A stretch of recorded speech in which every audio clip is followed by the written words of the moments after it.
Pilipinas ngayon! Narito na ang pinakamainit na mga balita na nakalap sa bawat sulok ng bansa. Ihahatid sa bawat Pilipino saan man kayo sa mundo.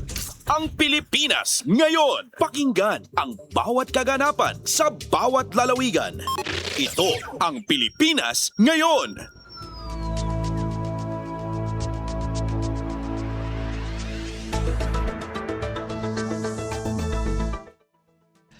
Magandang araw Pilipinas at sa mga Pilipinong naabot ng online streaming at shortwave broadcast ng Radyo Pilipinas World Service. Ito po ang programang Ang Pilipinas Ngayon. Ako po si Win Peñano. Ngayon pong araw amin pong ihatid sa inyo ang mga may init na balita sa bansa, gayon na rin ang mga balita sa probinsya, pagninegosyo at sports. Kapalob din po sa ating programa maya-maya ang panayam sa Department of Environment and Natural Resources patungkol sa kanilang isang inisyatiba na tumutugon sa issue ng climate change. Gaya po ng aking nabanggit sa pamamagitan po ng pakikipagtulungan ng Presidential Broadcast Service, Bureau of Broadcast Services sa United States Agency for Global Media o USAGM, napakikinggan po ang ating programa sa shortwave sa pamamagitan po ng ating mga shortwave frequency na 9.920 MHz, 12.120 MHz at 15.190 MHz. Bukod po riyan, kami inyo rin pong napakikinggan sa mga streaming platform na PBS Receiver App, official Facebook page ng Radyo Pilipinas World Service maging sa aming official YouTube channel. Mga kababayan, simulan na nating pasadahan ang mga balita sa araw na ito. Mga kaganapan sa Kamaynilaan at mga kalapit na lalawigan dito sa Ang Pilipinas Ngayon!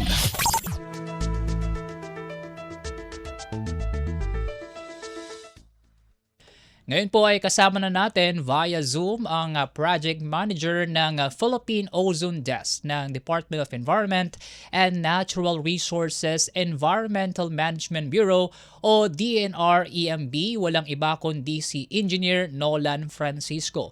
Engineer Nolan, magandang araw po. Si Win Peñano po ito ng Radyo Pilipinas World Service. Araw po at magandang hapon sa iyo, Sir Win, at sa lahat po na nakikinig sa Radyo Pilipinas World Service. Opo. Engineer, ay nabatid po namin na ang DNR ay target po na ma-phase out itong paggamit po ng hydrochlorofluorocarbon, so HCFC, sa ating pong bansa. Para po sa kabatiran po ng ating mga tagapanood at tagapakinig, maaari niyo po bang ipaliwanag kung ano po ba itong HCFC at saan po ito matatagpuan at para saan po itong isinusulong yung total phase out po nitong HCFC po dito sa ating bansa? Okay, totoo po yan, Sir Win. Last week po, inumpisa na po namin ang HPMP3 or ang hydrochlorofluoride Phase Out Management Plan 3. Ito na po ang huling yugto ng pag-phase out natin ng HCFC. Para po sa kaalaman ng ating mga kababayan, ang HCFC po ay ang tinuturing na ozone depleting substances. Mm-hmm. Ito po ang mga chemical na kung saan ito ay nagpapanipis sa ating ozone, no? Kadalasan naman makikita natin ito ay itong mga chemical naman ito ay nakakatulong naman sa ating pamumuhay, na kung saan ito yung ginagamit natin sa pagpapalamig sa aircon, sa bahay, sa mga sakyan at sa opisina. Ginagamit din po ang HCFC sa ating mga sopa, sa ating mga kama, para maging komportable naman tayo, no? At ginagamit din po ito sa mga pamatay sunog, sa fire extinguishers. Doon po nakikita ang mga HCFC na yan. Bagamat nga po nakakatulong sa atin, ito ay may kaakibat na danger sa ating kapaligiran at sa ating kalusugan. Kaya nga po isinusulong namin ang total phase out ng paggamit nito. Sa pamamagitan po ng HPMP3, inaasahan namin sa January 1, 2030, talagang wala na po ito sa ating merkado. Mm. Engineer, medyo curious lang ako dito kasi nung mga panahong high school kami, nababasa natin 'to sa mga libro, yung CFC. Ngayon po ay nahalo na itong lumawig 'to, naging Mm. hydrochlorofluorocarbons. Kailan po ba ito nag-start 'tong, kumbaga nahalo itong, hydro or hydrogen kung 'di po ako nagkakamali? Actually, sir, matagal na 'to, 1970s pa, yung Hmm, mga ginagamit ng mga magulang natin, lalo na yung mga nanay natin, yung mga spray net na yung mga aerosol. tinatawag. Yon, may kalahok na HCFC po yon. Mm, Kaya bandang 1980s po, napansin na talagang nakakaapekto siya sa kalusugan ng tao, no? mm, Gaya ng skin cancer, cataract, dahil nga po numinipis na yung yung pansala ng mundo do sa sinag ng araw na nakakasira na tinatawag na ultraviolet rays. mm. Yun po. Sir, nabanggit nyo kanina, target nga po ng DNR na ma-phase out nga po itong paggamit po ng HCFC. Ang DNR po ay may sinusundan pong phases pagdating po dito sa total phase out. Kailan po ba ito nagsimula? Tsaka ano-ano po ba yung nagawa na ng inyong ahensya? At nasaan na po tayo sa kampanya po na ito? Totoo po yan, Sir Win. Ang DNR po ay sumusunod sa phase out schedule na itinakda ng United Nations Montreal Protocol. Ang HCFC phase out ay nagsimula noong 2013 at matatapos sa 2030. Noong 2013 po, ang DNR ay nagpatupad ng freeze o pagpapahinto ng importasyon ng HCFC, no? Base sa 2009 hanggang 2010 baseline po. Naka-freeze po tayo simula 2013. Then simula naman po ng 2015, doon na po tayo nagpatupad ng phase out na 10%. Doon po. Then sumunod po dyan, after ng 2015, we have in the year 2020, nagpatupad naman po tayo ng 35% phase out, Mm, no? So nag-increase tayo ng 25%.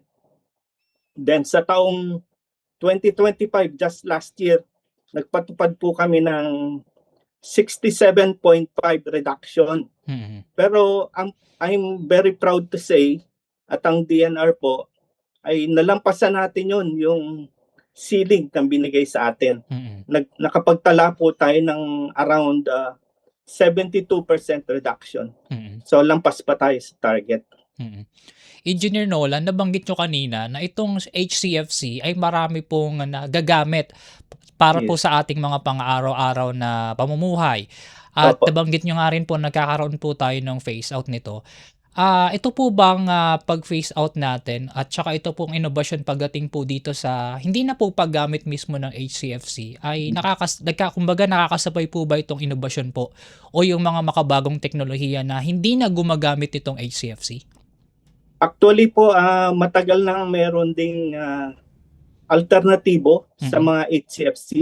Hindi nga lang natin mabigla ang pagbabawas o pag-phase out kasi madaming industriya at ang ekonomiya natin ang tatamaan nito. mm. So we have to balance between environment and economy. Opo. Engineer Nolan, may tinitingnan po ba yung DNR po na mga panukala para po masuportahan ito pong ganap na pagkamit po natin ng target po sa 2030 na para ma-phase out na po itong HCFC po dito sa ating bansa? Meron po, Sir Win. Ito po ay para sa pagpapatupad ng HPMP3 project.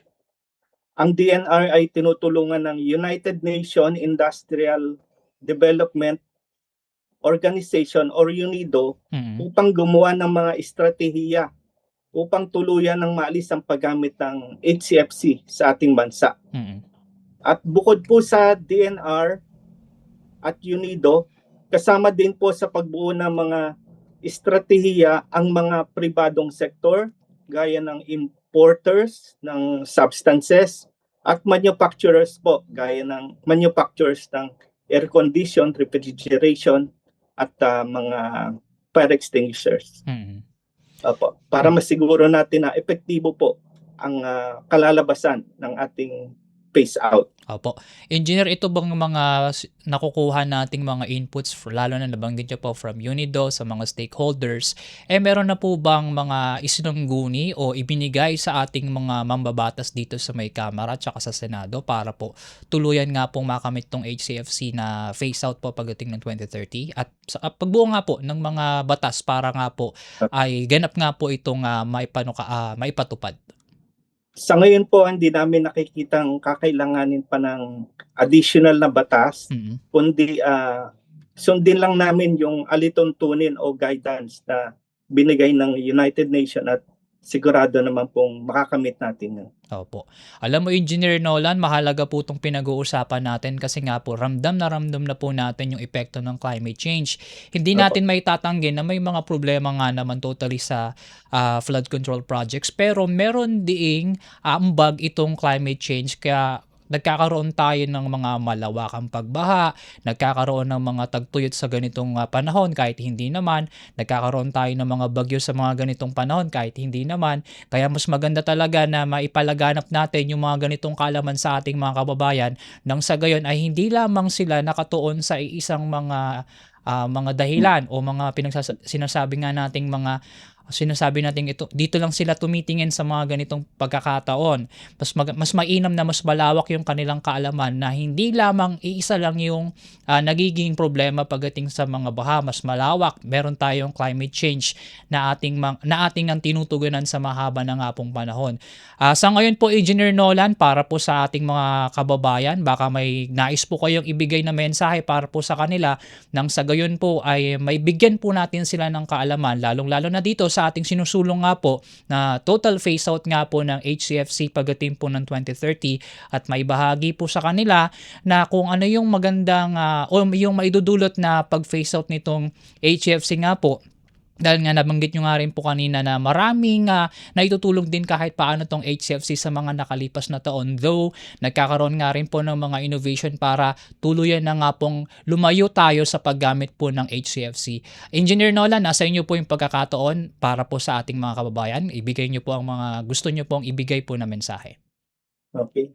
Ang DNR po ay sinisiguro na tuluyang kaming magmamatsyag po para totally ma-phase out na natin tong HCFC sa merkado. At hindi po kami natutulog, nandiyan po ang DNR, kasama po ang Bureau of Customs, tungkol naman po yan sa importasyon o pagpasok ng mga substances dito. Nandito din, kasama din po namin sa aming grupo ang TESDA. Ito po ang nagte-training sa mga technician natin sa field para hindi sila nagpapasingaw basta-basta ng mga substances po. Yun po. Ayun, maraming salamat po, Engineer Nolan, sa napahiram niyo pong oras sa amin ngayong araw. Maraming salamat po. At yan po ang ating naging panayam kay Engineer Nolan Francisco, ang Project Manager ng DNR EMB, kaugnay po sa kanilang target na pag-phase out ng paggamit ng hydrochlorofluorocarbons o HCFC sa bansa pagsapit po ng 2030. Pasada ng mga balita mula sa Pilipinas para sa mga Pilipino saan man sa mundo. Ang Pilipinas ngayon.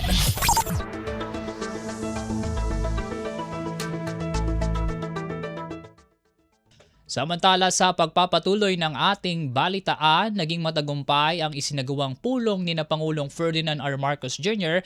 at Singapore Prime Minister Lawrence Wong sa Istana Villa. Ito ay kaugnay ng working visit ni Pangulong Marcos sa Singapore. Sa nasabing pulong, pinagtibay ng dalawang lider ang kooperasyon ng Pilipinas at Singapore sa iba't ibang mahahalagang sektor tulad ng pagpapalawak pa ng trade avenues ng dalawang bansa, pagdaragdag ng oportunidad sa larangan ng arts artificial intelligence at pagpapatibay pa ng kolaborasyon sa sektor ng kalusugan at social development. Nagkasundo rin ang dalawang pinuno na bumuo ng mga bagong bilateral agreement at mapaigting pa ang pagtutulungan sa pagtataguyod ng kapayapaan, kaayusan at kaunlaran sa Association of Southeast Asian Nation o ASEAN. Kumpleto, detalyadong balitaan, di papahuli sa mahahalagang kaganapan. Kamustahin ang inang bayan, ang Pilipinas ngayon.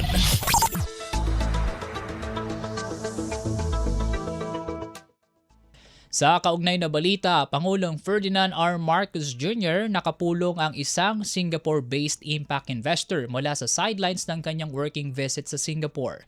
Mula Malacanang, nagbabalita si Alvin Baltazar.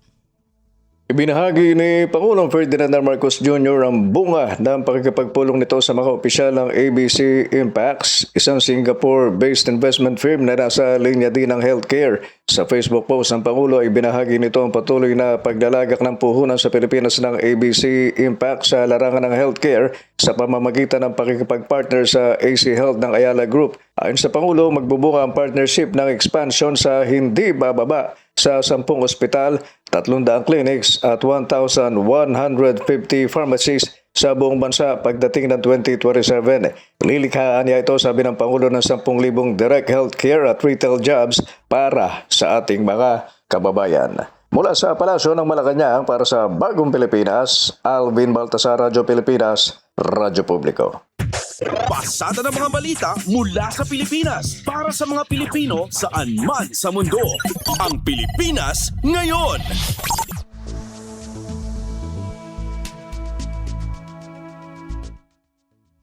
Samantala, nakadaupang palad din ni Pangulong Ferdinand R. Marcos Jr. sa Singapore ang executives ng Singtel Group kung saan natalakay ang investment expansion sa digital infrastructure at digital economy ng Pilipinas. Sa nasabing pulong, nagbigay ng commitment ang Singtel Group na palawakin pa ang pamumuhunan at operasyon nito sa Pilipinas. Testamento na rin ng nananatiling kumpiyansa ng Singtel sa Philippine market ay ang long-standing partnership nito sa Globe Telecom at ang patuloy na paglago ng NCS Philippines. Kinumpirma rin ng Singtel na ongoing na ang development ng ST Telemedia Global Data Centers nito sa Quezon City at Cavite na magpapalakas pa sa digital infrastructure ng bansa at magpapatatag pa sa posisyon ng Pilipinas bilang emerging regional data hub. Kumpleto, detalyadong balitaan, di papahuli sa mahahalagang kaganapan. Kamustahin ang inang bayan, ang Pilipinas ngayon.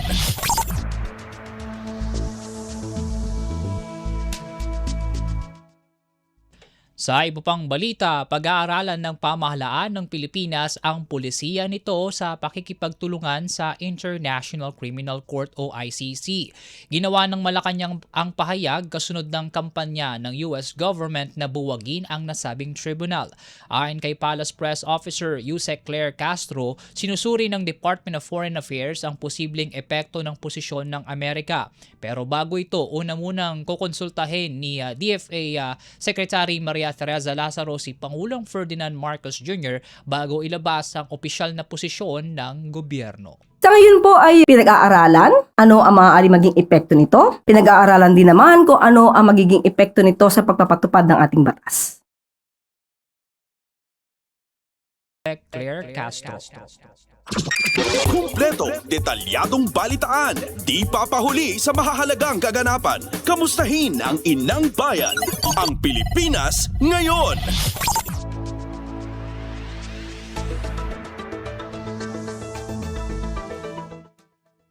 Pinag-aaralan ng pamahalaan ang posibleng adjustment sa pamasahe sa mga pampublikong sasakyan bunsod ng oil price hike dahil sa tensyon sa gitnang silangan. Tugon nito ni Palace Press Officer Yusek Claire Castro, makaraang umapila ang grupong Pasang Mazda na ganap nang ipatupad ang piso na provisional fare increase na nauna nang sinuspinde. Ani Castro, inatasan ni Pangulong Ferdinand R. Marcos Jr. si Transportation Secretary Giovanni Lopez na suriin ang sitwasyon at magrekomenda ng mga hakbang para ibsan ang epekto ng mataas na presyo ng langis habang napoprotektahan ang mga consumer. Kumpleto, detalyadong balitaan, di papahuli sa mahahalagang kaganapan. Kamustahin ang inang bayan, ang Pilipinas ngayon.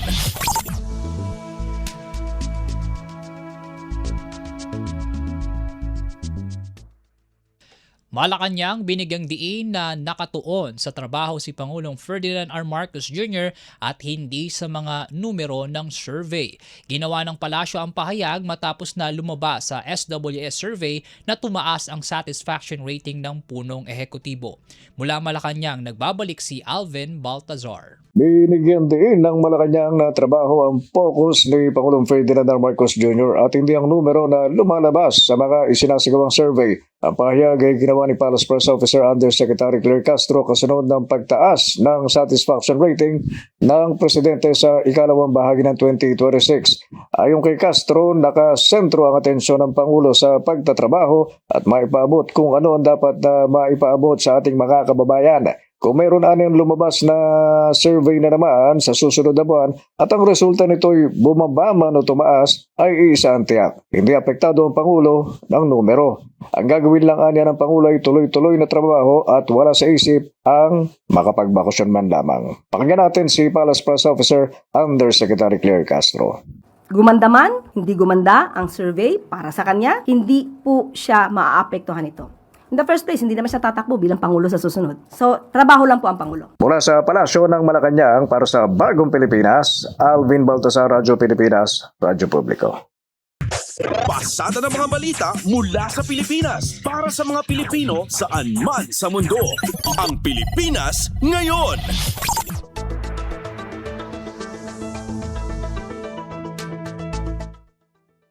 Positibo ang Malacanang na mamadaliin ng Kongreso ang pagpasa sa priority bills ni Pangulong Ferdinand R. Marcos Jr. Ito ang sinabi ni Palace Press Officer Yusek Claire Castro sa gitna ng nalalapit na budget season at nagpapatuloy na impeachment proceedings sa Senado. Sa ngayon kasi ay naka-adjourn ang Senado at Kamara hanggang magsimula ang ikalawang regular session sa Hulyo 27, ang araw kung saan isasagawa ni Pangulong Ferdinand R. Marcos Jr. ang taon nitong State of the Nation Address o SONA. Since yan po naman din ay priority bills ng Pangulo, ay umaasa po siya na ito ay mapapabilis. Kasi ito ay para talaga sa ating mga kababayan. So mas gusto niya po ito maipasa agad. Si Palace Press Officer Yusek Claire Castro. Pasada ng mga balita mula sa Pilipinas para sa mga Pilipino saan man sa mundo. Ang Pilipinas ngayon.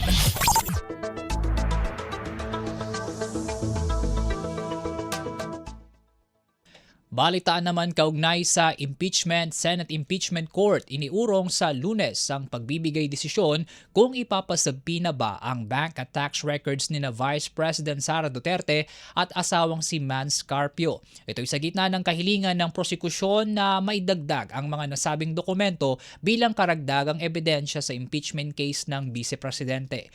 Mula Senado, nagbabalita si Nympha Asuncion. Sa Lunes na nakatakdang desisyonan ng Senate Impeachment Court ang hiling ng prosekusyon na ipasabina ang bank at tax records ni Vice President Sara Duterte, asawa nitong si Mans Carpio at ilang negosyong nakaugnay sa kanila. Matapos ang naging caucus sa mga senator judges kahapon, sinabi ni Presiding Officer Chis Escudero na nagkasundo ang mga senator judges na pag-aralan pang maigi ang usapin dahil hindi pa lahat ng senator judge ay nakatapos ng basahin ang memorandum na isinumite ng mga partido. Na isapaan niya ng mga senator judges na pag-aralan ang mga complicated issues sa dalawang motion para sa paglalabas ng sabina. Samantala, pinaliwanag naman ni Senate Impeachment Court spokesperson Attorney Reginald Tunggol na kakailanganin ng boto ng simple majority ng mga senator judges para maaprubahan ang hiling ng prosekusyon na ipasabina ang tax at bank records ni VP Sara sa kanyang impeachment trial. Ayon kay Tunggol, kung ilang senator judges ang present sa sesyon sa Lunes, majority nun o 50% plus 1 ang kakailanganin para maaprubahan o hindi ang motion ng prosekusyon.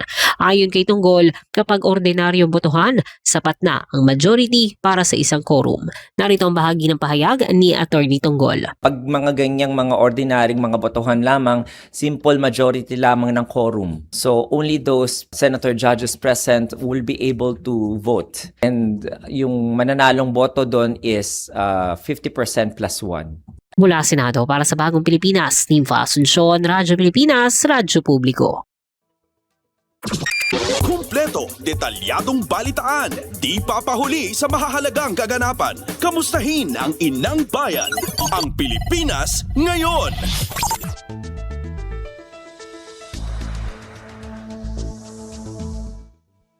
Sa kaugnay na balita, House Prosecutor mariing iginiit na may kapangyarihan ng Senate Impeachment Court para ipasabina ang bank at tax records ni na Vice President Sara Duterte at asawa nitong si Mans Carpio. Para sa kabuang detalye, narito si Melanie Valdos Reyes. Mariing iginiit ni House Prosecutor at Akbayan Party List Representative Shell Jokno na may konstitusyonal na kapangyarihan ang Senate Impeachment Court sa mga bank at tax records nila VP Sara Duterte at asawang si Mans Carpio. Sa kanyang pagharap sa mga senator judges, sa gitna ng oral arguments, binigyan diin ni Jokno na dapat ibasura ng Senado ang mga pagtatangka ng depensa na ipagkait sa pagsusuri ang mga pinansyal na record ng Vice Presidente. Anya ang impeachment court ang may kapangyarihan na magpasya kung ano ang isang impeachable offense at ang mga dapat na iharap na ebidensya. Diin niya walang sino mang maaaring magdikta sa impeachment court kung paano gagamitin ang eksklusibong kapangyarihang ito. Ikinatuwiran din ni Jokno ang mga bank at tax records ni Duterte at kanyang asawa ay lubhang malaga upang mapatunayan ang mga aligasyon sa ilalim ng Article 2 ng Articles of Impeachment. Sa ilalim ng Article 2, inakusahan si Duterte ng unexplained wealth na lampas sa kanyang legal na sahod bilang opisyal ng gobyerno, hindi pagdedeklara ng maraming ari-arian sa kanyang salin at paglabag sa konstitusyon na bawal para sa mga opisyal na pumasok sa negosyo habang nasa pwesto. Narito ang pahayag ni House Prosecutor Shell Jokno. The Constitution, Your Honors, please, vests this impeachment court with extraordinary powers. Tanging ang hukumang ito lamang ang may kapangyarihang magpasya kung ang mga pinakamataas na pinuno ng ating bansa ay karapat-dapat pa rin manungkulan. Para sa Bagong Pilipinas, Melanie Valdos Reyes, Radyo Pilipinas, Radyo Publiko. Kumpleto, detalyadong balitaan, di papahuli sa mahahalagang kaganapan. Kamustahin ang inang bayan, ang Pilipinas ngayon.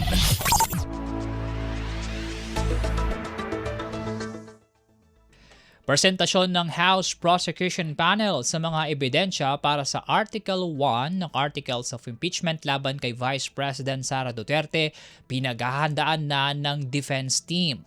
Para sa kabuang detalye, narito ang ulat ni Luisa Erispe. Nagsisimula na ang defense team na maghanda para sa inaasahang pagpresenta ng mga ebidensya ng House Prosecution Panel sa susunod na linggo hinggil sa umunoy maling paggamit ng confidential funds ng Vice Presidente, ang unang article sa Articles of Impeachment. Sa panayam kay Defense Spokesperson Attorney Michael Powa, hindi naman nila isinasawalang bahala ang pagpresenta ng prosekusyon kay NBI Director Melvin Matibag sa susunod na linggo bilang witness. Pero kasama na rin anya sa kanilang paghahandaan ang Article 1 o Confidential Funds na artikulo. Narito ang pahayag ni Attorney Michael Powa, tagapagsalita ng defense team. As I said, we're just shifting gears because I think after Director Matibag, we will proceed with Article 1. So now, of course, we're focusing on Article 1. Although we're prepared for it, syempre, as the trial goes, parating naman may fine-tuning yan here and there. So that's what we'll be focusing on. Tulad pa rin naman ang paghahanda ng defense team sa Grave Threats Article o Article 4 na unang ang tinalakay sa nakaraang 2 linggo. Lahat ng abogado ng defense team pwede umunong tumayo sa rostrum para mag-cross-examine sa mga testigo at ebidensya. Samantala, ipinauubaya na naman ng defense team sa mga senator judges kung ano ang magiging takbo sa pagpapatuloy ng oral arguments sa Lunes hinggil sa kung bubuksan ba ang bank, tax at AMLAC records ni Vice President Sara Duterte at ng kanyang asawa na si Attorney Mans Carpio. Pero ayon kay Powa, sanaan niya tumatak sa mga senator judge ang naging argumento nila hinggil sa usapin. Para sa Bagong Pilipinas, Luisa Erispe, Radyo Pilipinas, Radyo Publiko. Pasada ng mga balita mula sa Pilipinas para sa mga Pilipino saan man sa mundo. Ang Pilipinas ngayon.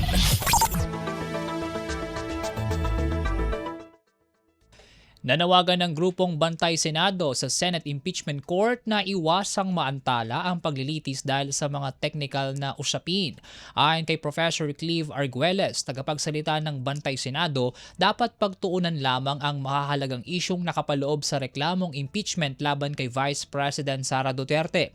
Dapat ding tiyakin ng presiding officer na magiging malinaw at madaling maunawaan ng publiko ang mga argumento ng prosekusyon at defense dahil ang impeachment trial ay sinusubaybayan ng mga ordinaryong mamamayan. Iginit din ng Bantay Senado na hindi dapat maging paligsahan ng mga abogado ang proseso. Anila, mas mahalagang matukoy kung ang mga umano'y pahayag ng vice-presidente ay maaaring ituring na betrayal of public trust sa halip na malihis ang pagdinig sa mga teknikalidad. Kumpleto, detalyadong balitaan, di papahuli sa mahahalagang kaganapan. Kamustahin ang inang bayan, ang Pilipinas ngayon.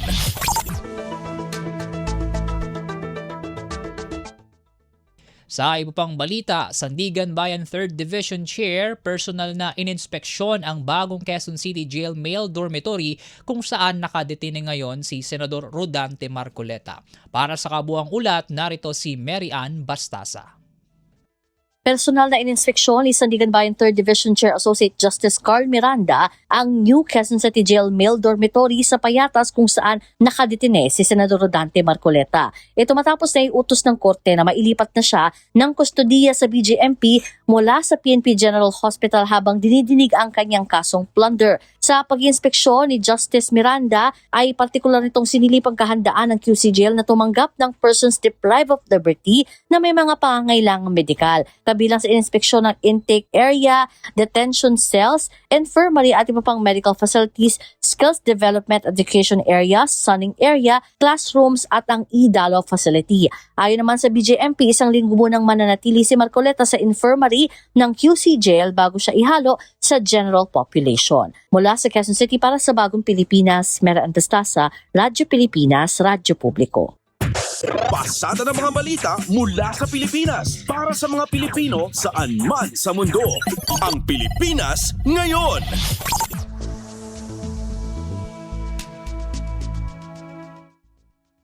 Iminungkahi ng isang maestrado ng Korte Suprema na mas higpitan pa ang pagbabantay sa mga proyekto ng pamahalaan para matiyak na nagagastos ng tama ang mga pondo. Sa isinagawang oral argument sa mga petisyong kumukwestiyon sa unprogrammed appropriation sa mga nakalipas na taon, sinabi ni Associate Justice Raul Villanueva na mainam na suriing mabuti ang mga resibo sa mga proyekto gaya ng flood control. Ito'y tulad ng mga progress billing na basihan sa paglalabas ng pondo para sa mga infrastructure project at kung ilang porsyento ng tapos. Sinabi naman ni Solicitor General Darlene Berberabe na kumakatawan sa gobyerno bilang respondent sa mga petisyon na maraming batas na umiiral para tiyaking nagagamit ng maayos ang pondo. Matapos ang oral arguments, inatasan naman ng kataas-taasang hukuman ang gobyerno bilang respondents na kumpletuhin ang lahat ng hinihinging dokumento sa loob ng 15 araw.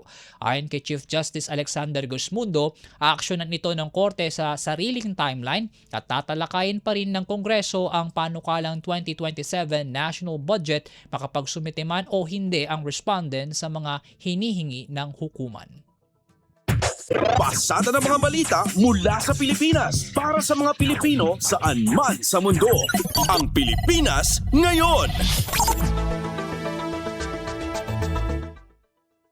Nais ni Senador Kiko Pangilinan na maimbestigahan ng Senado ang paghahanda ng gobyerno mula sa epekto ng El Nino. Naghain kamakailan ng Senado ng resolusyon kung saan inaatasan ng Agriculture Committee na tukuyin kung sapat at handa ang budget at contingency plans ng ilang ahensya ng pamahalaan sa weather phenomenon. Susuriin sa pagdinig ang kahandaan para labanan ng epekto ng El Nino tulad ng water management, seed distribution, credit assistance at iba pang food supply contingency measures. Una nang nagbabala ang Pag-asa na posibleng tumindi ang El Nino sa Agosto at tatagal hanggang sa 2027 na nagbabanta sa sektor ng agrikultura. 49 na lalawigan din ang posibleng makaranas ng dry spells habang dry conditions naman ang inaasahang makaapekto sa 29 na lalawigan bago matapos ang taong kasalukuyan. Pasada ng mga balita mula sa Pilipinas para sa mga Pilipino saan man sa mundo. Ang Pilipinas ngayon.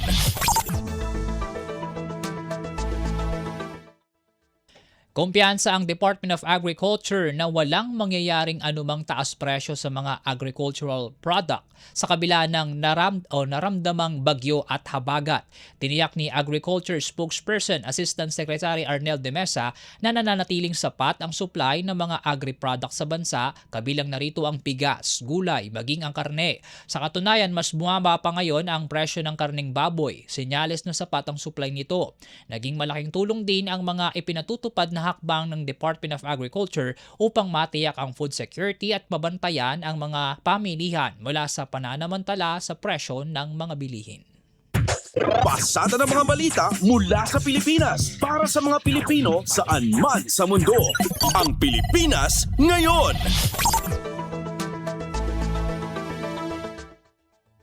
Patuloy ang pagbaba ng level ng tubig sa Upper Chico River Irrigation System bunsod ng epekto ng El Nino. Dahil dito nanawagan ng National Irrigation Authority o NIA Kalinga Irrigation Management Office sa mga magsasaka, lalo na sa downstream at tail end na bahagi ng canal irrigation na huwag munang magtanim ng palay para hindi masayang ang gastos dahil sa kakulangan ng tubig sa sakahan. Ayon kay NIA Kalinga Division Manager Engineer Ferdinand Idamog, maaaring itanim muna ang mga pananim na hindi gaanong nangangailangan ng tubig. Samantala, pinayuhan din ang mga magsasaka na gamitin ng maayos ang solar pump o gumamit ng iba pang alternatibong pagkukunan ng tubig para masuportahan ang kanilang pagtatanim. Kumpleto, detalyadong balitaan, di papahuli sa mahahalagang kaganapan. Kamustahin ang inang bayan, ang Pilipinas ngayon. Inilunsad ng Department of Education ang kauna-unahang Active Shooter Safety Drill bilang bahagi ng National Safe Schools Summit. Layo nitong paigtingin ang seguridad sa mga pampublikong paaralan kasunod ng Tacloban shooting incident. Ayon kay Education Secretary Sani Angara, mahalaga ang paghahanda at prevention para mabawasan ang pinsala kapag may insidente. Samantala, ipatutupad din ang nasabing drill sa iba pang eskwelahan sa buong bansa. Sabi ng eksperto dito, importante yung oras talaga at yung mabilis ang kilos kasi in incidents like this, mabilis talaga yung pangyayari. So, importante yung awareness at saka yung kilos to prevent. Si Education Secretary Sani Angara. Kumpleto, detalyadong balitaan, di papahuli sa mahahalagang kaganapan. Kamustahin ang inang bayan, ang Pilipinas ngayon. Armed Forces of the Philippines o AFP pinagkibit-balikat ang posibleng leadership vacuum mula sa inaasahang pagreretiro ni AFP Chief of Staff General Romeo Bronner Jr.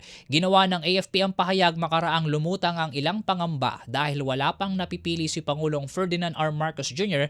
bilang kapalit ni Bronner. Para sa kabuang detalye, narito si J. Mark Dagala. Pinawi ng Armed Forces of the Philippines sa pangamba magkaroon ng leadership vacuum sa nakatakdang pagreretiro ni outgoing Chief of Staff General Romeo Bronner Jr. Ayon sa AFP, sa pamagitan ni Colonel Francel Margaret Padilla, may nakalatag naman silang sistema lalo na kung wala pang mapipili ang kanilang Commander-in-Chief na si Pangulong Ferdinand R. Marcos Jr. Sa sandali wala pang permanenteng may tatalaga pagsapit ang pagreretiro ni Bronner sa Hulyo 21 agad na nagtatalaga muna ng isang officer in charge. Paliwanag ni Padilla, hindi maaaring matenga ang operasyon ng AFP bilang isa sa mga pangunahing ahensya na nakatutok sa pambansang seguridad. Sa kanyang panig, sinabi naman ni AFP Public Affairs Office Chief Colonel Cerces Trinidad na nananatili matatag ang chain of command sa gabay ng doktrina, rules of engagement at mga panuntunan sa hanay ng militar. Para sa Bagong Pilipinas, si Magdagala, Radyo Pilipinas, Radyo Publiko. Pasada ng mga balita mula sa Pilipinas para sa mga Pilipino saan man sa mundo. Ang Pilipinas ngayon. Bagyang bumaba ang ipinadalang pera ng mga overseas Filipino worker o OFWs nitong Mayo kumpara nung Abril base sa datos ng Bangko Sentral ng Pilipinas o BSP. Ayon kay Rizal Commercial Banking Corporation Chief Economist Michael Ricafort, marami ang naging dahilan kung bakit bumaba ang cash remittances sa Pilipinas ng mga OFW. Ilan na niya rito ang digmaan sa Middle East, palitan ng piso kontra dolyar at iba pang mga salik na kinaharap ng ibang bansa na nakakaapekto sa ekonomiya ng Pilipinas. Sa panayam ng Radyo Pilipinas World Service, sinabi ni Ricafort na kahit bumaba ang remittances ng mga OFW ay patuloy pa rin naman ang paglago ng ekonomiya ng bansa.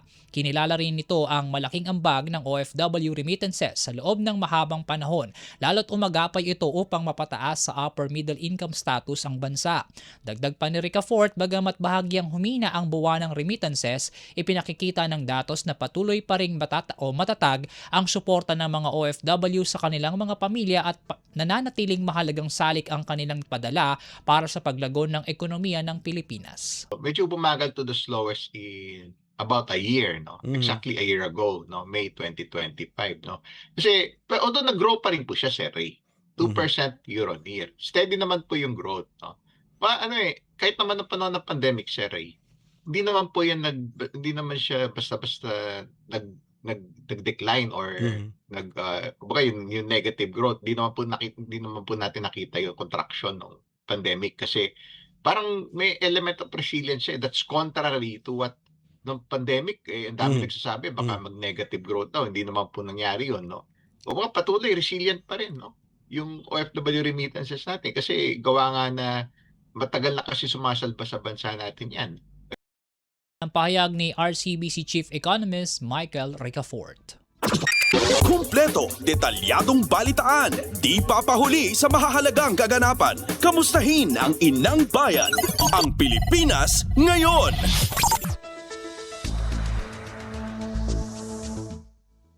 Patuloy ang kalituhan at tensyon sa Strait of Hormuz dahil sa pabago-bago at urong-sulong ng mga pahayag ni United States President Donald Trump at ng pamahalaan ng Iran.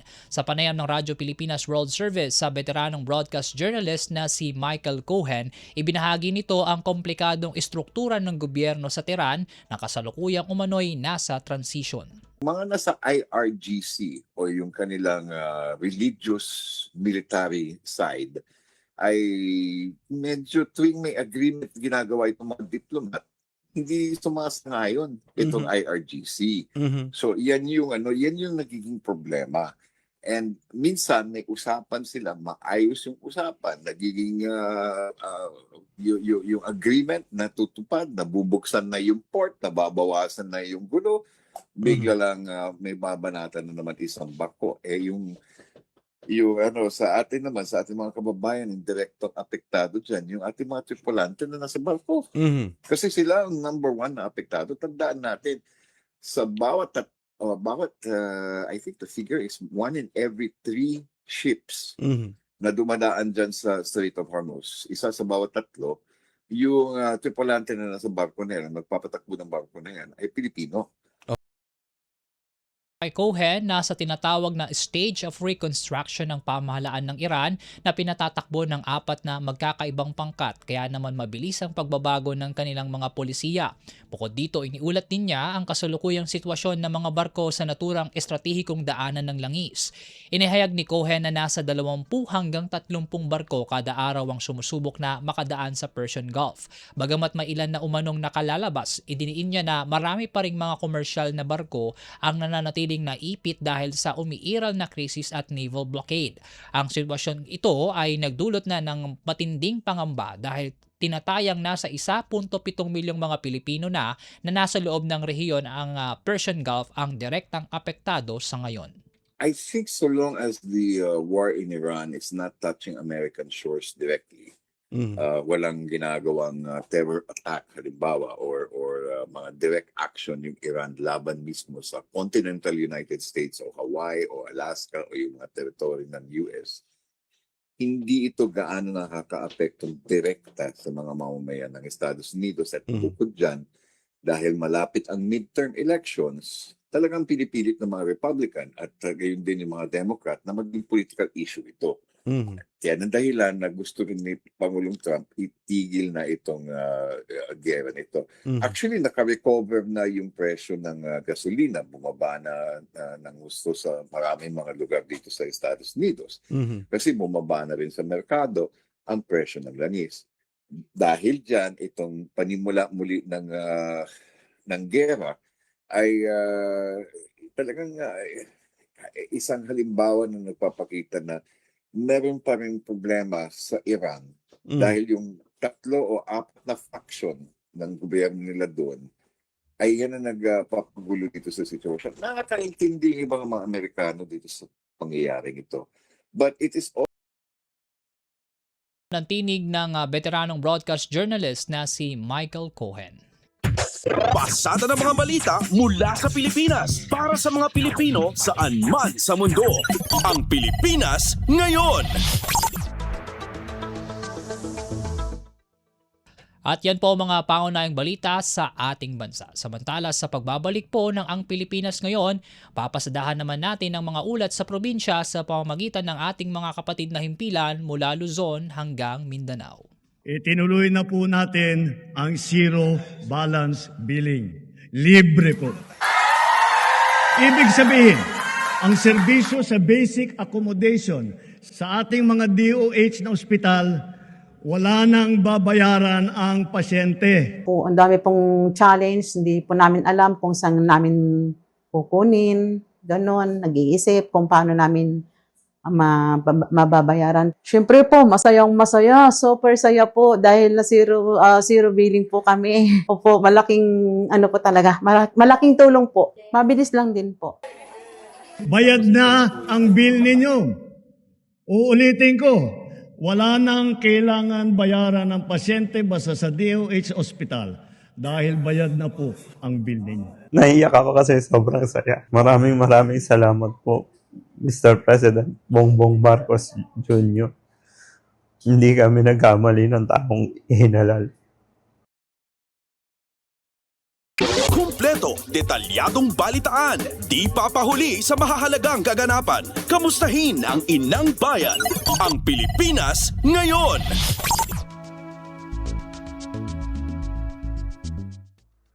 Sa pagpapatuloy ng ating balitaan, dakuan naman natin ang mga balita sa probinsya. Una sa ating balitang probinsya, Philippine Carabao Center at Mariano Marcos State University magpapatuloy ang kooperasyon para sa pagpapabuti ng kalidad sa lahi ng kalabaw at gatas nito. Para sa kabuang detalye ng balitang yan, narito ang ulat ni Jude Pitpitan mula Radyo Pilipinas, Lawag.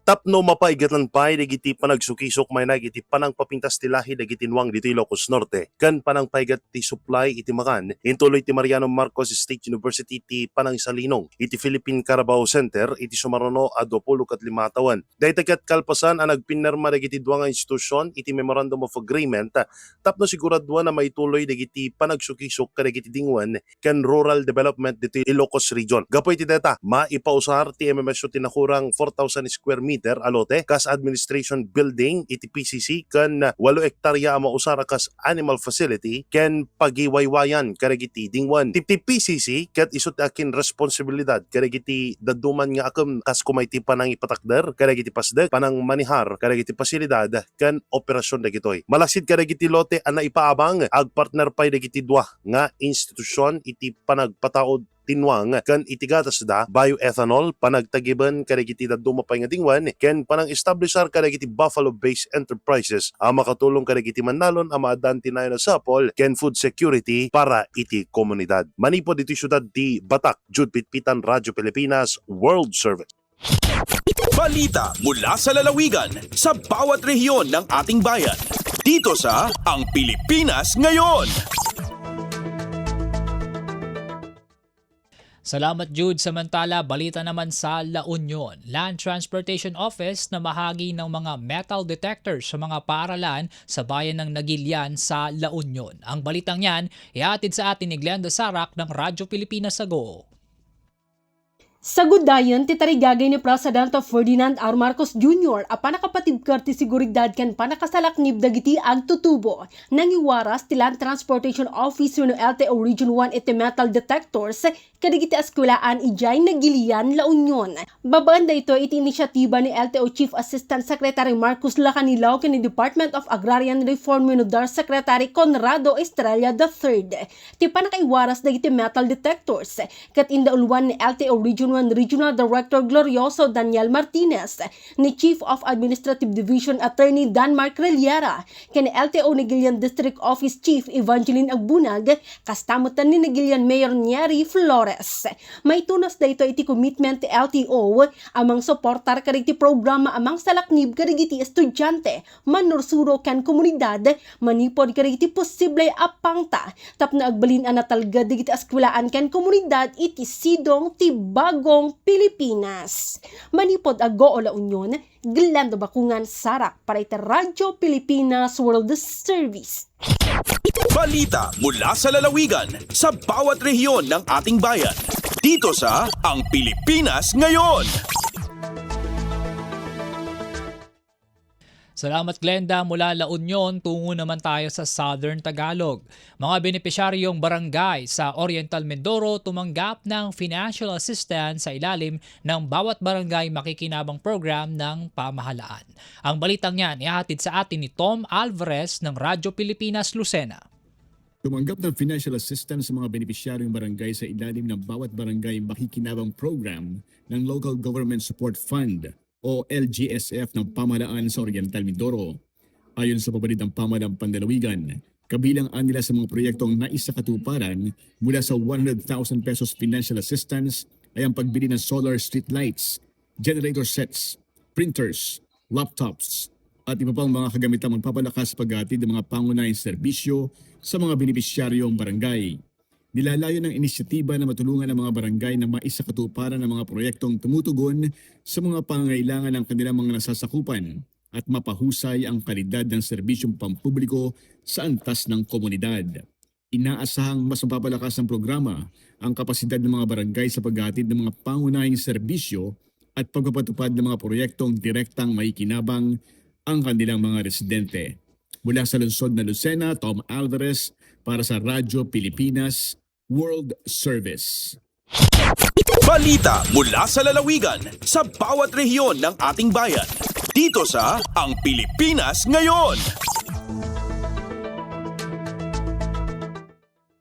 Salamat Tom, mula Luzon, baba naman tayo sa Kabisayaan. Cash gift distribution isinagawa ng National Commission of Senior Citizens Region 8 sa lungsod ng Borongan, higit 70 octogenarians, nonagenarians at isang centenarian na biyayaan. Si Sok Aberya ng Radyo Pilipinas Borongan sa detalye.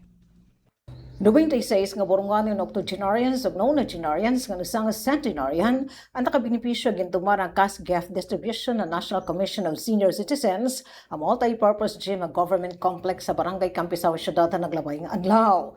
Kinarawat ng 10,000 pesos sa kantidad ng cash gift ikang gobyerno nasyonal na nasabing octogenarians ug nonagenarians kundi ang 12 hini nga benepisyaryo magluyahon na sanglit iginduhol ini nga regalo dito mismo ang iratagsa nga panimalay. Samtang ang centenarian nga lula ang hilayapi nga nag 100-year-old ng Disyembre 2025 ug aring tinalikuda kadayunan ng Pebrero 2026 ang kinarawat ang 100,000 pesos na cash gift adto niya duhang anak. Malinang puso ni niya cash gift distribution nga pinangunahan ng NCS Regional Office 8 at pagkikoordinasyon ng lokal nga pamunuan ipinagyan pagburubligan City Social Welfare and Development Office, Office for Senior Citizens Affairs sa syudad ug ang Federation of Senior Citizens Association ng Borongan City. Para sa Bagong Pilipinas, Sok Aberya, Radyo Pilipinas, Radyo Publiko, Borongan. Balita mula sa lalawigan sa bawat rehiyon ng ating bayan. Dito sa Ang Pilipinas Ngayon. Salamat Sok, mula Samar, baling naman tayo sa Leyte. 100 abaka farmers sa bayan ng Inupacan sa Leyte nakatanggap ng ayuda mula sa Philippine Fiber Industry Development Authority. Ang kabuang ulat hatid ni Jevic Epis ng Radyo Pilipinas Sogod. Kapin usa ka gatos ka mga mag-uma sa abaka sa lungsod sa Inupacan, Lawigan sa Leyte ang nakadawat og pinansyal nga ayuda ubos sa Abaca Rehabilitation Program nga gipatuman sa Philippine Fiber Industry Development Authority kon PhilFIDA Regional Office 8. Matag beneficiary nakadawat og tag 6,000 pesos isip suporta sa ilang panginabuyan ug aron mapaligon ang rehabilitasyon sa ilang tanom nga Abaca. Ang programa kabahin sa palayon nga paningkamot sa PhilFIDA 8 sa pagtabang sa mga mag-uma pinaagi sa paghatag og pinansyal nga ayuda aron mapauswag ang produksyon sa Abaca ug mapaligon ang industriya sa rehiyon. Mapasalamaton si Mayor Azena P. Mirambel sa PhilFIDA 8 tungod sa naso ang inisyatibo nga dako og tabang para sa mga mag-uma sa lungsod. Matud pa sa opisyal ang naaso nga programa, di lamang makahatag og pinansyal nga suporta kundi makapadasig usab sa mga mag-uma nga ipadayon ang pag-atiman og pagpalambo sa ilang umahan sa Abaca.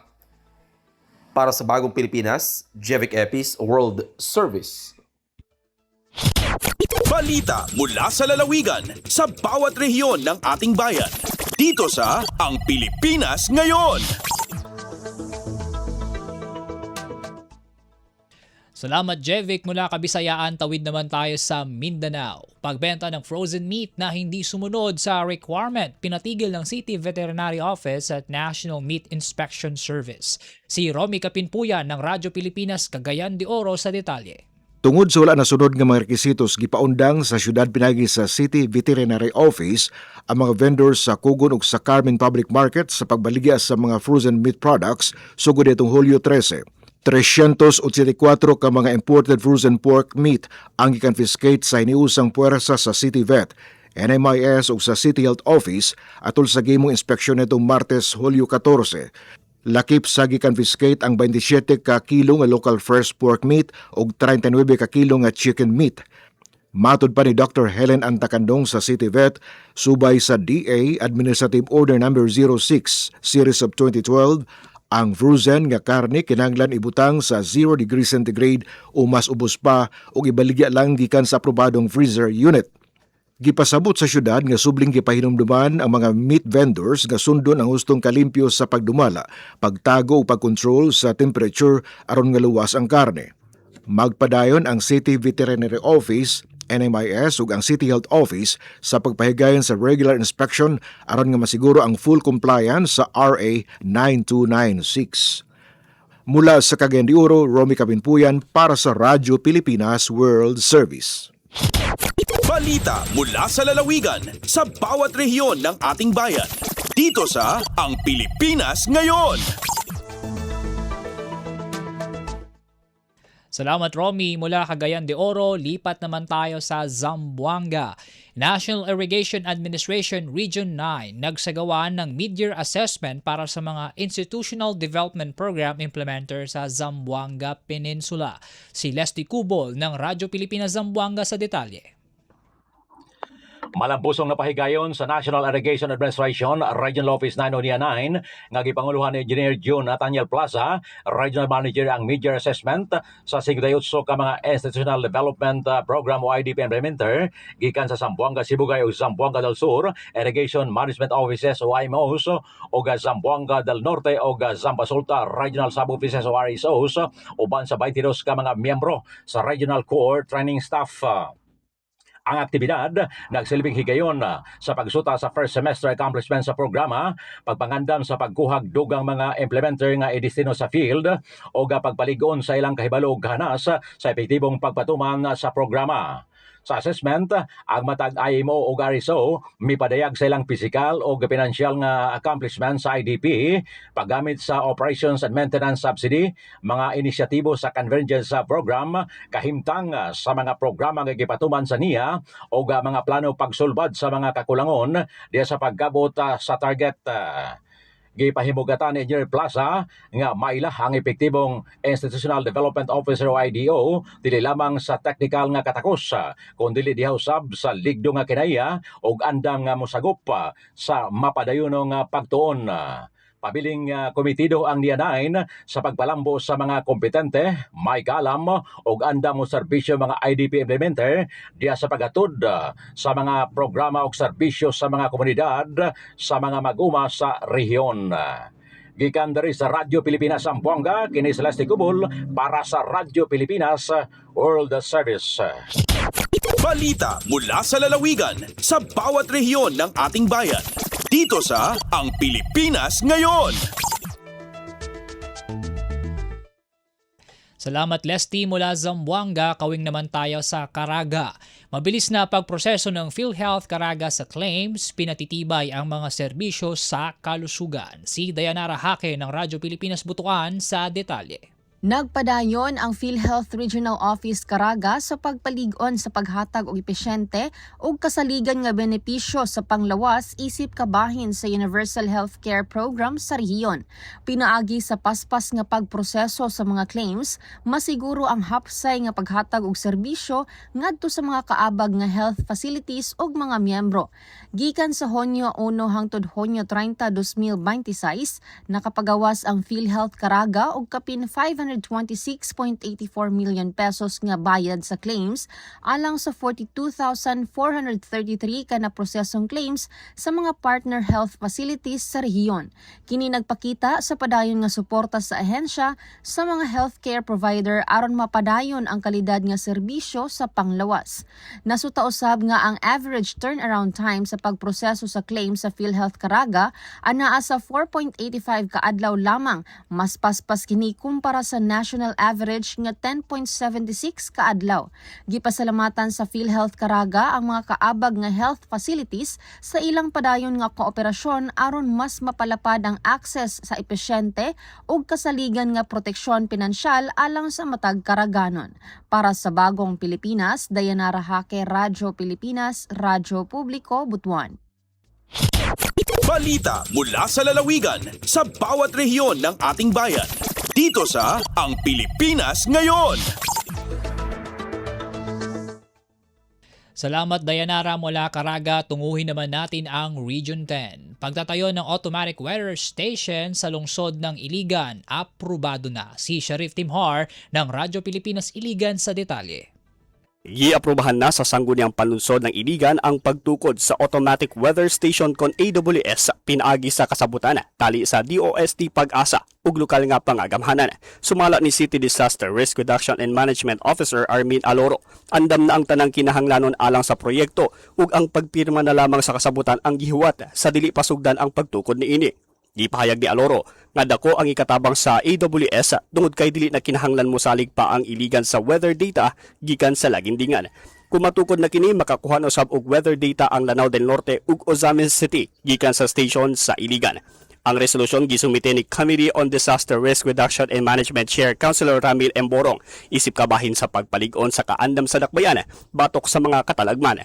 Ang AWS usa ka automatikong estasyon nga mosukod sa ulan, hangin, temperatura ug uban pang kahimtang sa panahon aron makatabang sa mas sayo ug mas tukmang pagpasidaan sa publiko. Gikan sa Radyo Pilipinas Iligan, kini Sharif Timhar alang sa Radyo Pilipinas World Service. Balita mula sa lalawigan sa bawat rehiyon ng ating bayan. Dito sa Ang Pilipinas Ngayon.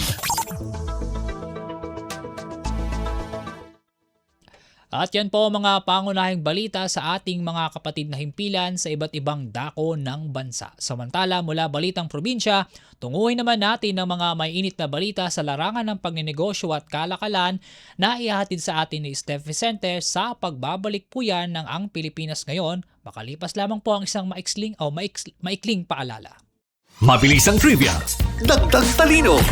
Heto na ang Dagling Kaalaman. Alam nyo ba, kahit napakalakas ng isang bagyo, may partitong tahimik at kalmado. Ito ang tinatawag na mata ng bagyo.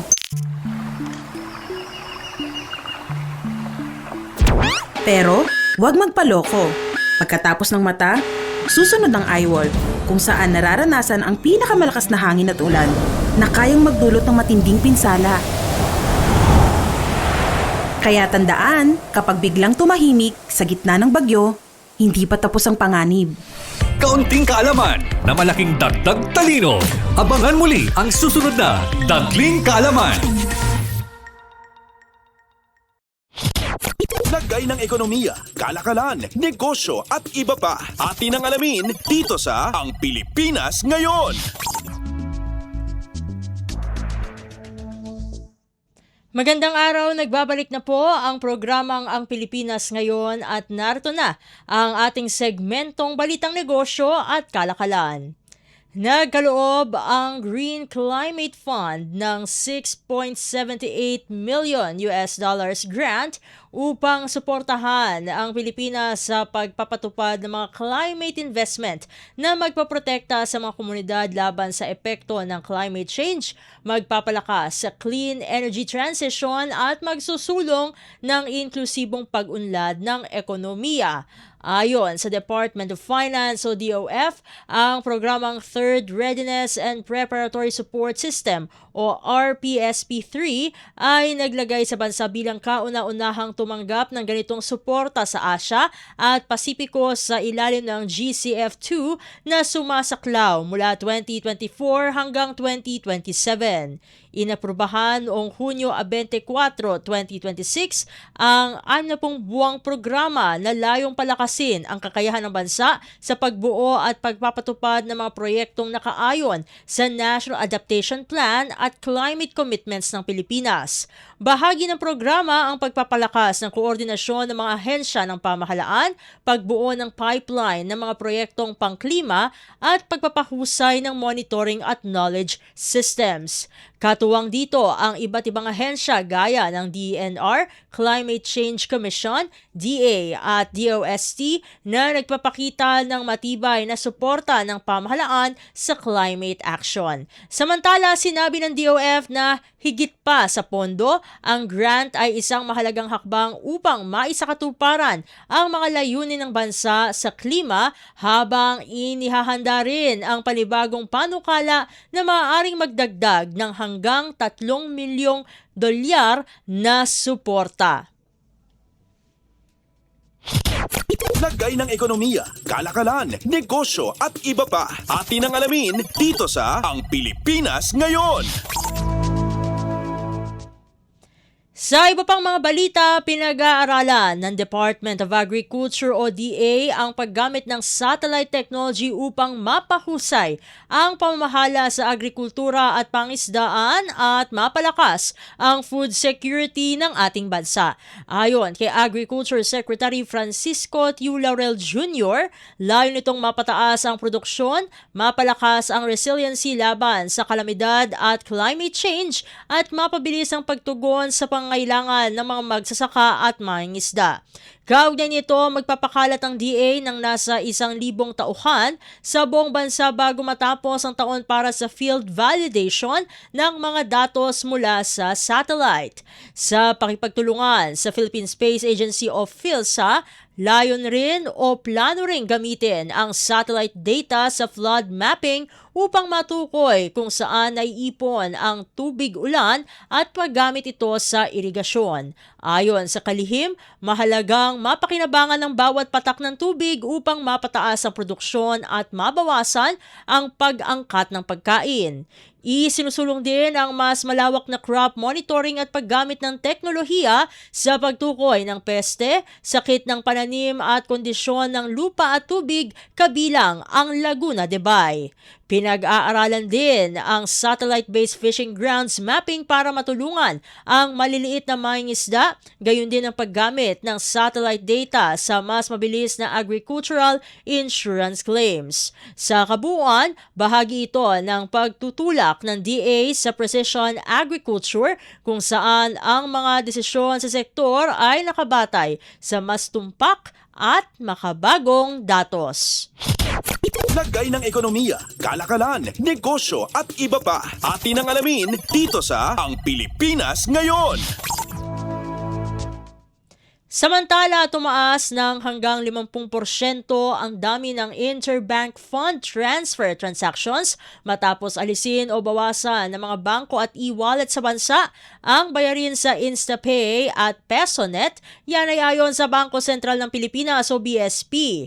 Ayon kay BSP Deputy Governor Mamerto Tangonan, mula sa karaniwang 10% ay umabot na sa 50% ang itinaas ng volume ng transaksyon batay sa ulat ng mga bangko. Aniya, bahagi ito ng hakbang upang mas maraming Pilipino, lalo na ang mga wala pa sa formal na sistemang pinansyal, ang mahikayat na gumamit ng digital financial services. Napansin din ang pagdami ng first-time users na nagbubukas ng account online, indikasyon na nababawasan ang hadlang dulot ng mataas na bayarin. Dagdag ng BSP, patuloy nitong isinusulong ang pagpapalawak ng digital payments na target umabot sa 70% ng kabuuang transaksyon sa bansa pagsapit ng taong 2028. Sa pinakahuling datos, umabot na sa 13.18 trillion pesos ang halaga ng digital transaction sa pamagitan ng InstaPay at PesoNet sa unang 5 buwan ng 2026 na nagpapakita ng patuloy na paglakas ng paggamit ng digital channels sa bansa. Lagay ng ekonomiya, kalakalan, negosyo at iba pa. Atin ang alamin dito sa Ang Pilipinas Ngayon. Samantala, tumaas ang bilang ng mga pasahero ng budget airline na Cebu Pacific sa unang 6 na buwan ng 2026 sa kabila ng pabago-bagong presyo ng langis sa pandaigdigang merkado dulot ng tensyon sa gitnang silangan. Ayon sa kumpanya, umabot sa 14.5 million passengers ang kanilang naihatid mula Enero hanggang Hunyo, mas mataas ng 4.3% kumpara sa kaparehong panahon noong nakaraang taon. Pinakamalaki ang ambag ng domestic flights na may 10.9 million passengers habang 3.6 million passengers naman ang mula sa international routes. Lumaki rin ang kabuang seat capacity ng airline ng halos 10% sa 17.9 million seats na may average seat load factor na 81.2%, palatandaan ng maayos na pagpuno ng kanilang mga biyahe. Para naman sa buwan ng Hunyo, umabot sa 2.3 million passengers ang kanilang naisakay, bahagyang mas mataas kumpara noong nakaraang taon kahit bumaba ang international passenger traffic. Ayon naman sa pamunuan ng Cebu Pacific, nananatiling matatag ang demand sa domestic travel at inaasahang mas gaganda pa ang performance ng airline sa ikalawang kalahati ng taon dahil sa pagluwag ng presyo ng krudo at pagbuti ng kumpiyansa ng mga biyahero. Lagay ng ekonomiya, kalakalan, negosyo at iba pa. Atin ang alamin dito sa Ang Pilipinas Ngayon. At sa pagtatapos ng ating segmento, narito na ang palitan ng salapi ngayong araw, Hulyo 16, 2026. Ang US dollar ay nasa 61 pesos and 65 centavos habang nanatili sa 38 centavos ang Japanese yen. Nasa 47 pesos and 84 centavos naman ang Singaporean dollar habang nasa 4 centavos pa rin ang South Korean won. Ang Chinese yuan ay katumbas ng 9 pesos and 11 centavos habang nasa 7 pesos and 87 centavos naman ang Hong Kong dollar. Ang British pound ay nagkakahalaga ng 83 pesos and 50 centavos habang ang euro ay katumbas ng 70 pesos and 69 centavos. Ang Canadian dollar ay nasa 43 pesos and 92 centavos habang nasa 16 pesos and 42 centavos ang Saudi Arabian rial. Lagay ng ekonomiya, kalakalan, negosyo at iba pa. Atin ang alamin dito sa Ang Pilipinas Ngayon. At dito na po nagtatapos ang ating segmentong Balitang Negosyo at Kalakalan. Ako po ang inyong lingkod, Steph Vicente. Susunod na po ang ating segmentong Balitang Sports na ihahatid sa atin ng ating kasamang si Leo Magpayo sa pagbabalik ng Ang Pilipinas Ngayon. Makalipas lamang po ang ilang mga paalala. Magandang araw, si Ding Dong Dantes po ito. Dahil taon-taon tayong binibisita ng bagyo, kailangang handa tayong harapin ito. Naalala ko si Mami, meron siyang isang envelope kung saan nakatago ang mga importanteng dokumento para madaling kunin at dalhin kapag may bagyo. Ang misis ko naman, may nakahanda palaging emergency go bag na may lamang damit, gamot, pagkain, tubig at pera na kasya hanggang 3 araw sakaling kailanganin namin pumunta sa evacuation center. At syempre, ang toka ko, Bago pa dumating ang bagyo, sinisilip ko na kung may mga butas ba yung bubong o ang ibang parte ng bahay na kailangang i-repair. Nakamonitor din ako sa updates ng Pag-asa tungkol sa bagyo. May kanya-kanyang responsibilidad sa bahay para sure na ligtas ang buhay. Dahil #panatag ang may alam. Maging panatag Pilipinas. Updates at pinakahuling mga usapin sa mundo ng palakasan. Atin ang pakinggan dito sa Ang Pilipinas Ngayon. At nagbabalik po ang ating programang Ang Pilipinas Ngayon. Narito naman po ang sports balita. Target ni Filipina tennis star Alex Ayala ang makapag-uwi ng gintong medalya habang umaasang muling makapag-representa sa Pilipinas sa ika-20 edisyon ng Asian Games sa Aichi, Nagoya, Japan ngayong Setyembre. Ang world number 28 na si Ayala ay unang sumabak sa Asian Games noong 2023 sa Hangzhou, China, kung saan nakakuha siya ng 2 bronze sa women's singles at mixed doubles kasama si Francis Casey Alcantara. Sa isang press conference, sinabi ni Ayala na malaking karangalan ang magsuot ng kulay ng Pilipinas at nagbibigay ng dagdag na inspirasyon ang pakikipaglaban kasama ang kapwa-atletang Pinoy. Gayunpaman, nakabinbin pa ang kanyang paglahok dahil nagtatapat ang tennis event ng Asian Games mula Setyembre 27 hanggang Oktubre 3 at ang WTA 1000 China Open sa Beijing mula Setyembre 30 hanggang Oktubre 11. Hindi pa inanunsyo ni Ayala kung alin ang uunahin, ngunit malinaw niyang sinabi na ang makapagbigay ng Asian Games gold para sa bansa ay isa sa pinakamalaking mitiin ng kanyang karera. Umuwi si Ayala noong Linggo sa gitna ng mainit na pagsalubong matapos ang makasaysayan niyang kampanya sa Wimbledon, kung saan naging kauna-unahang Pilipinong umabot sa round of 16 ng isang Grand Slam singles tournament bago siya napatigil ni Jasmine Paolini ng Italy. Updates at pinakahuling mga usapin sa mundo ng palakasan. Atin ang pakinggan dito sa Ang Pilipinas Ngayon. Umabante sa 2-0 record ang Phoenix Fuel Masters sa PBA Season 50 Governors Cup matapos ang masikip na 98-97 panalo laban sa Meralco Bolts sa larong ginanap sa Araneta Coliseum. Si Kenneth Tuffen ang nagbigay ng final push para sa Fuel Masters na ipasok ang 2 clutch free throws sa huling 13 segundo para ibigay ang kalamangan. Sa huling opensa ng Meralco, napilitang magmintis si CJ Cancino matapos higpitan ng Phoenix ang depensa. Nagtala si Tuffen ng 17 puntos habang umarangkada si Robert Johnson III ng 26 na puntos at 6 na rebounds. Nagambag si Richie Rivero ng 20 puntos, 6 na rebounds at 5 assists. Mabigat ang naging laban para sa Phoenix na nahirapan sa Meralco kahit wala itong import. Nakakuha ng Bolts ang 97-94 na abante sa huling minuto matapos ang split ni Brandon Bates sa free throw. Halos makuha na nila ang panalo nang magmintis din sa free throws si Tuffen at Johnson sa sumunod na plays. Pero nang nagmintis si Chris Newsom, napilitan siyang mag-foul kay Tuffen na kumonekta sa parehong free throws para sa final lead ng Phoenix. Nanguna naman si Cancino para sa Meralco sa 18 puntos, sinundan ni Alain Maliksi na may 16. Si Bates nagbigay na 14 puntos at 15 rebounds. Tumira lamang ng 38.5% mula sa field ang Meralco at hindi napakinabangan ang 25 of 35 free throw shooting ng Phoenix. Updates at pinakahuling mga usapin sa mundo ng palakasan.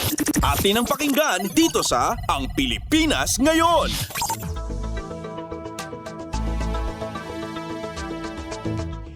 Kinobra ng Gilas Pilipinas Boys ang kampeonato ng Top 3 ng 2026 FIBA 3-on-3 Nations League Asia 2 Conference matapos talunin ang Japan 19-14 Miyerkules ng gabi sa Petaling Jaya, Malaysia.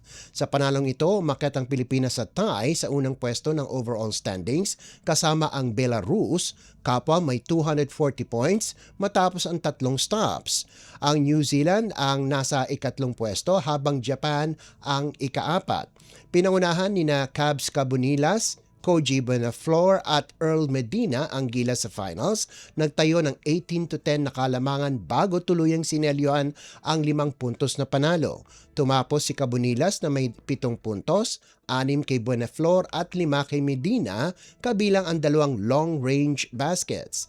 Winalis ng Gilas Boys ang lahat ng laro sa top 3. Binuksan nila ang kampanya sa 21-16 panalo kontra New Zealand bago dinomina ang Singapore 22-14 para makapasok sa finals. Nagpakawala si Cabunilas ng 11 puntos kontra New Zealand at 10 puntos laban sa Singapore, habang sina Juniel, De La Rama at Medina ay may tig-6 na puntos kontra Singapore. Magpapahinga ang torneo ng isang araw bago ang top 4 sa Biyernes, kung saan makakatapat ng Gilas Boys ang New Zealand at host Malaysia sa pool stage. Updates at pinakahuling mga usapin sa mundo ng palakasan. Atin ang pakinggan dito sa Ang Pilipinas Ngayon. At bilang pangwakas sa ating segmentong sports balita, kinapos ang Alas Pilipinas Men sa kanilang unang laro sa 2026 CV Cup matapos bumagsak sa Cambodia 23-25, 30-28, 20-25, 25-22 at 8-15 sa Pool A match Miyerkules sa Candon City Arena. Ito ang kauna-unahang panalo ng Cambodia sa kasaysayan ng torneo. Nagpakitang gila si Jude Garcia na may 20 puntos, sumuporta sa pambato ng national team na si Joshua Magalaman na nagtala ng 21 puntos.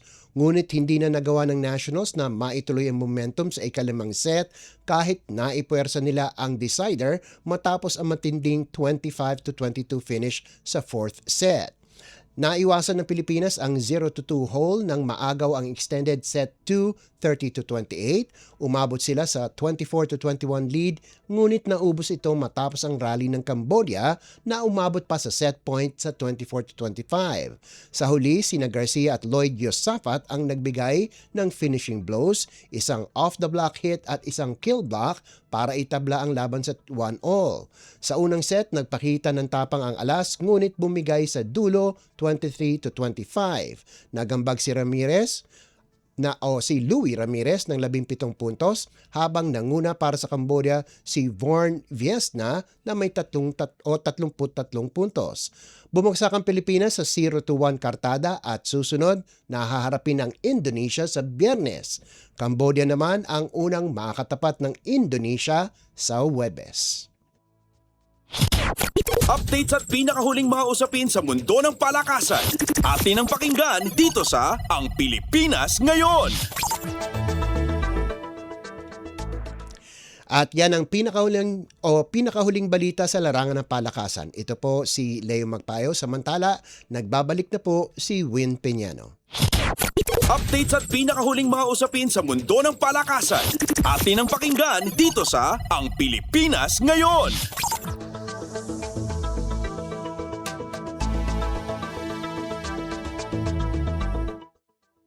Salamat Leo para sa Balitang Sports ngayong araw.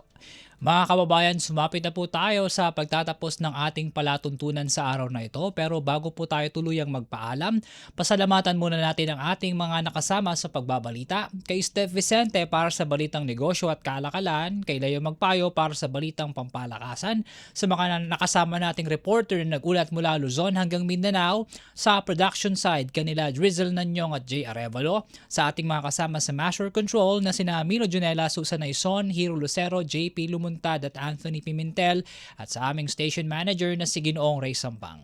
Ako po muli si Win Peñano, naway manatili po tayong malusog at ligtas at pagpalain po tayong lahat. At yan ang Pilipinas Ngayon. Muling samahan sa parehong oras at alamin ang pinakahuling mga kaganapan at balita saan man kayo naroon. Ang Pilipinas Ngayon!